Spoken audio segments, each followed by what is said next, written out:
And a major announcement from the White House today. The U.S. has pledged some $90 million to help remove American bombs that were dropped in Laos during the Vietnam War.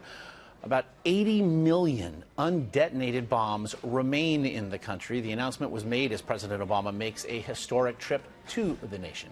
Adriana Diaz also visited Laos to see what life is like for those living among all those bombs. These are fresh wounds from the war that ended 43 years ago. 8-year-old Bron Yang has shrapnel in his side. He made the mistake of playing with what he thought was a ball. Instead, it exploded. There was blood everywhere, his father said. I didn't know what had happened, but when I felt metal under my son's shirt, I knew it was a bomb. They were dropped more than 4 decades ago by the U.S. During the Vietnam War, the U.S. carpet-bombed neighboring Laos, in part to cut off North Vietnamese supply routes. The covert operation is called the Secret War. Laos is the most heavily bombed country in the world per capita. On average, bombs were dropped here every 8 minutes for 9 years. Craters from the blasts still scar the landscape. But 80 million bombs didn't explode during the war. They remain a constant threat. Lao American Chanapa Kamvongsa is trying to help end the carnage. These bombs are just waiting out there on the land to be found by some child.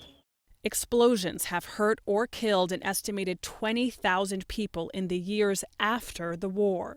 The American public needs to know what's happening here, that this is what their country, now my country, has done and left behind. Through her organization, Legacies of War, the Washington, D.C. resident educates the American public and its politicians about the bombs. She's helped raise millions of dollars in American aid for relief efforts. Do you remember playing on this road? Yeah, with the neighborhood kids. In the chaos after the war, Kamvongsa's family fled this neighborhood, ultimately landing in the U.S. She was 6 then and didn't learn about the bombings until her 30s. She says the issue's been largely ignored. When you discovered this dark history, what was that like for you? I was quite embarrassed and ashamed that I didn't know my own history. I knew that there was a Vietnam War. I knew that we left because of war, but I didn't know how the U.S. was involved. Was it difficult to come to terms with the fact that your homeland and your new home had this history? I was quite conflicted. On the one hand, America was my new home. It received our family. It gave our family a new opportunity. But yet, there were parts of me that felt angry at how little people knew about what happened. And the fact that, Laos was heavily bombed. We still have many people who are survivors living here. One of the leftover bombs exploded when Tumi Silaman was 8 years old. He was digging for bamboo shoots to eat. He lost his left hand and now wears a prosthetic. During that time, it was very difficult for me. During that time, I thought my life is ended. You thought your life was over? Yeah, my life's over. Now he runs an organization called Quality Life Association that helps other survivors move forward. So when you meet with young survivors, what do you tell them? I tell them from my story, and then we try to explain to them. I would like to tell you, how I continue my life from that. He says an estimated 80% of survivors lose limbs, but thousands of others have died. A bomb killed Wasi Sifandon's grandson. There was so much blood, she told us. He was just 5 years old.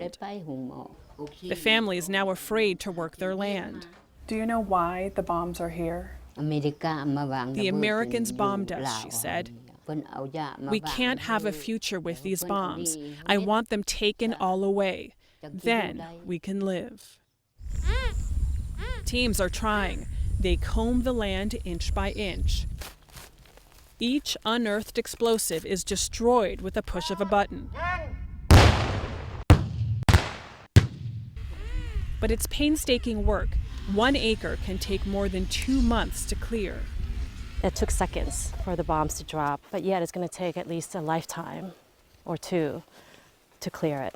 Do you think there will ever be a day where there's no longer a leftover bomb in Laos? Given that there are millions and millions and millions of bombs still left over, what we hope we can do is to clear areas where people are living and working and going to school.